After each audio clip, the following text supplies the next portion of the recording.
diperintahkan langsung oleh Allah, wahai orang-orang yang berselimut, qumil laila, bangunlah di malam hari, illa qalila, kecuali sedikit. Jadi mintanya Allah, pengennya Allah itu kita dikasih waktu malam itu 8 jam. Itu disuruh sebagiannya untuk qiyamul lail.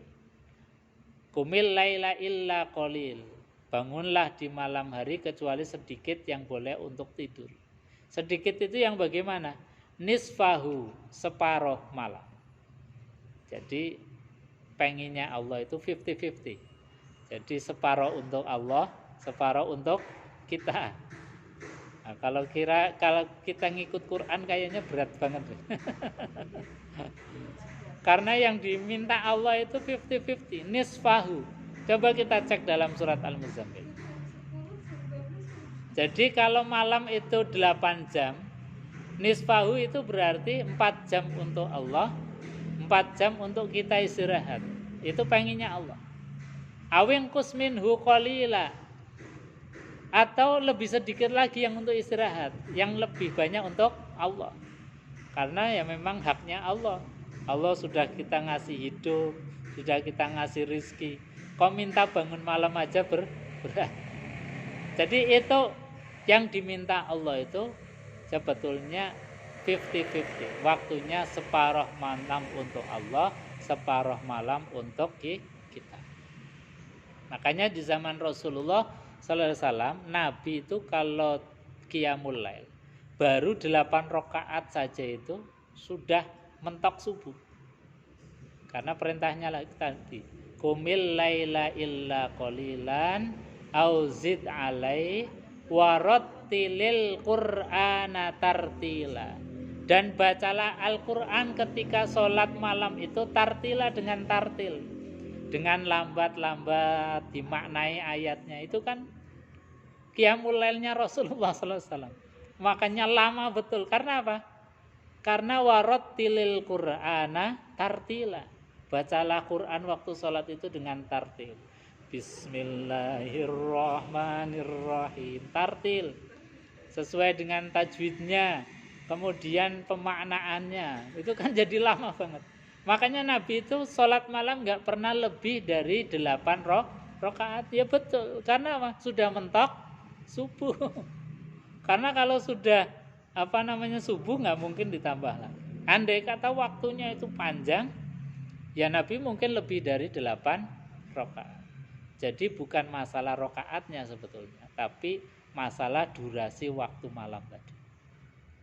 Makanya ketika sahabat di zaman sahabat yang kondisinya tidak seperti sekuat Rasulullah, itu di zaman Umar sudah mulai dipondok-pondok. Karena sahabat kalau disuruh qiyamul lail model Rasulullah begitu ya sudah berat sekali. Apalagi kita. Jadi di zaman sahabat Umar itu kemudian tarawehnya 2 rakaat sampai dengan 20 rakaat. Supaya apa? Supaya tadi bisa sampai ya kira-kira hampir setengah malam. Karena dengan 20 rakaat misalnya dengan 1 juz itu kan bisa dibaca dengan tartil. 1 ayat 1 halaman. 1 rakaat 1 halaman. 1 rakaat 1 halaman. Itu dengan tartil itu bisa lama. Nah, itu tarawih di zaman sahabat Umar. Imam Malik yang menjadi imam di dalam mazhab Malikiyah, yang punya kitab hadis yang pertama yaitu Al-Muwatta. Jadi kitab hadis yang pertama sebelum ada kitab hadis Bukhari, Muslim, itu kitab hadis yang pertama adalah kitab Al-Muwatta. Itu Imam Malik di dalam qiyamul lail sampai 36. Karena apa? Karena kalau tadi yang di Mekah dengan 20 rakaat, karena kan diselingi dengan 2 rakaat atau 4 rakaat, kemudian diselingi dengan tawaf, istirahat. Nanti sholat lagi, diselingi tawaf lagi. kemudian sholat lagi diselingi dengan tawaf. Banyak istirahatnya. Makanya sholat yang banyak istirahatnya itu kemudian dikenal dengan istilah tarawih. Tarawih itu adalah sholat yang banyak istirahatnya. Itu istilah tarawih itu muncul di zaman sahabat Umar bin Khattab. Ketika Umar itu kemudian ditegur oleh sahabat yang lain, wahai Umar, kenapa engkau melakukan perkara yang tidak dilakukan oleh Rasulullah? Jadi 20 rakaat itu kan di zaman Rasulullah enggak ada. Bahkan dilakukan dengan berjamaah sampai akhir Ramadan. Itu juga Rasulullah enggak pernah melakukan. Karena Nabi itu hanya melakukan beberapa hari. Setelah itu Nabi sholat malamnya itu di rumah beliau. Hanya ada sahabat yang mengingatkan, wahai Umar, kenapa engkau melakukan sesuatu yang tidak dilakukan oleh Rasulullah? Nah, kalau zaman sekarang sudah dicap sebagai bid'ah.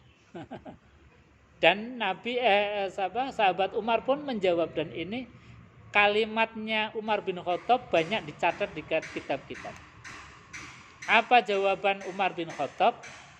Beliau mengatakan hadhihin nikmah. Jadi hadhil bid'ah hadhi. Jadi Umar mengatakan bid'ah yang terbaik ya ini katanya. Jadi beliau mengatakan ya memang ini bid'ah, tidak dilakukan oleh Rasulullah. Di zaman Rasulullah sallallahu alaihi wasallam itu enggak ada. Jadi nikmatul bid'ah hadih, kata beliau. Jadi nikmatnya bid'ah ya ini. Karena apa? Karena kemudian sahabat yang tadinya sholat sendiri-sendiri, yang tidak terkoordinir, kemudian dikoordinir jadi satu jamaah, menjadi bersatu. Kaum muslimin menjadi satu jamaah. Itu menjadi hal yang nikmat. Karena apa? Yang asalnya sendiri-sendiri, enggak terkoordinir, dengan berjamaah semakin kelihatan bahwa Islam itu punya kekuatan. Makanya kalau dibilang bid'ah, ya memang ini sesuatu yang di zaman Rasulullah tidak ada. Tapi kalimatnya sahabat Umar itu luar biasa. Hadhin ni'mah, nikmat ini adalah nikmatul bid'ah. Jadi bid'ah yang nikmat, kata Umar bin Khattab. Jadi di dalam tarawih itu kita bisa melihat kondisi kita. Seperti tadi, ibu nggak bisa sholat yang banyak, ya sholat bisa di rumah atau di masjid dengan 8 rakaat. Setelah itu mundur nggak apa-apa. Setelah itu mundur nggak apa-apa, dilanjutkan di rumah, mungkin di tempat tidur, mungkin di kursi roda dan lain sebagainya. Jadi ini malah membuat kita itu semakin nyaman. Sholat itu tidak menjadi beban. Karena apa? Bisa dilakukan di mana saja. Misalnya seperti tadi, ibu yang mau ke masjid nggak bisa, ya sudah, kita sarankan, kita berikan ilmunya, Bu, sholat bisa cukup di tempat tidur. Dan itu memang sunnahnya Nabi kalau sholat qiyamul lail ya sendiri. Jadi sebetulnya utamanya sholat qiyamul lail itu sendiri. Ada sholat yang haknya sholat itu berjamaah. Itu sholat wajib. Itu haknya sholat wajib itu adalah berjamaah. Kalau haknya sholat sunnah, apapun sholat sunnah itu sebetulnya paling bagus itu dilakukan sendiri. Termasuk tarawih. Jadi tarawih itu atau qiyamul lail yang paling bagus itu dilakukan sendiri. Nah, kita berjamaah kan kadang karena sendiri itu kadang-kadang malah aras-aras. Kalau berjamaah rame-rame kan ada penyemangatnya, ada memberikan semangat atau kita tersemangati orang lain. Itu berjamaah. Tapi sebetulnya haknya sholat sunnah itu adalah sendiri-sendiri.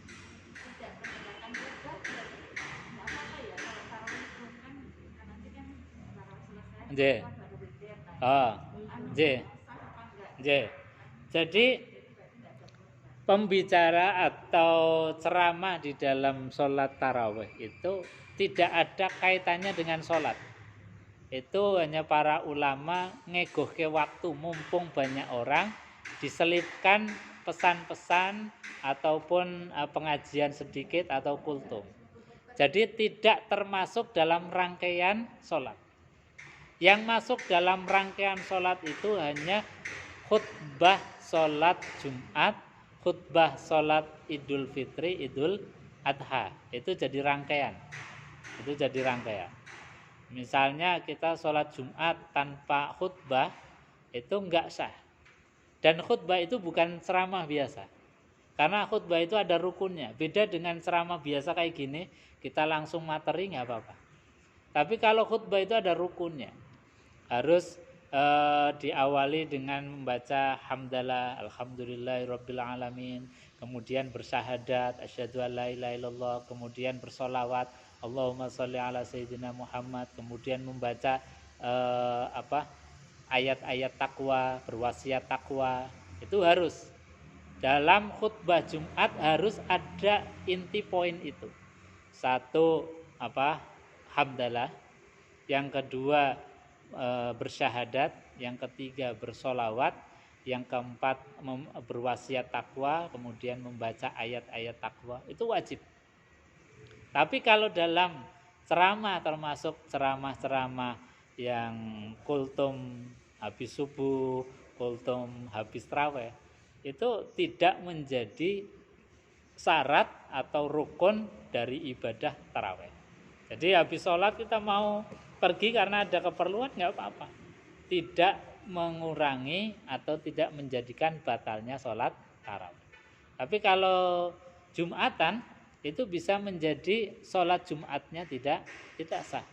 Karena apa? Di antara syarat dan rukunnya sholat Jumat itu ya ada sholatnya, ya ada khutbahnya. Jadi nggak masalah kalau tidak mendengarkan. Atau dalam ceramah itu ibu-ibu misalnya sambil ngobrol, nggak menjadi batal, tidak menjadi batalnya sholat. Karena itu bukan khutbah. Beda dengan khutbah, misalnya ibu-ibu pas umroh ikut sholat Jumat di Masjidil Haram atau di Masjid Nabawi, kemudian ngobrol, itu bisa jadi batalnya sholat Jumat. Makanya kemudian harus diulangi. Karena iya, termasuk khutbah wukuf itu bagian dari rukunnya ibadah. Nggak boleh ngobrol, harus didengarkan. Jadi khutbah itu harus dalam keadaan fokus. Bahkan dalam hadis ketika kita itu mengatakan ansit, diamlah, itu saja faqad lagu. Kita mengingatkan teman untuk diam gitu aja, itu faqad lagu, itu sudah dianggap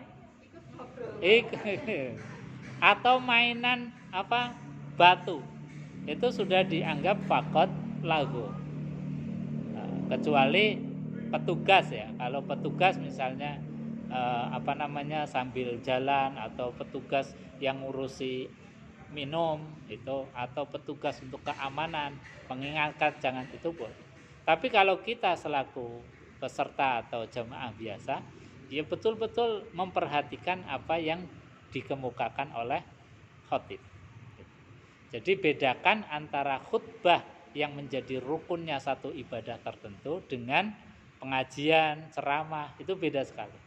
Karena ceramah itu mau langsung tentang temanya nggak apa-apa.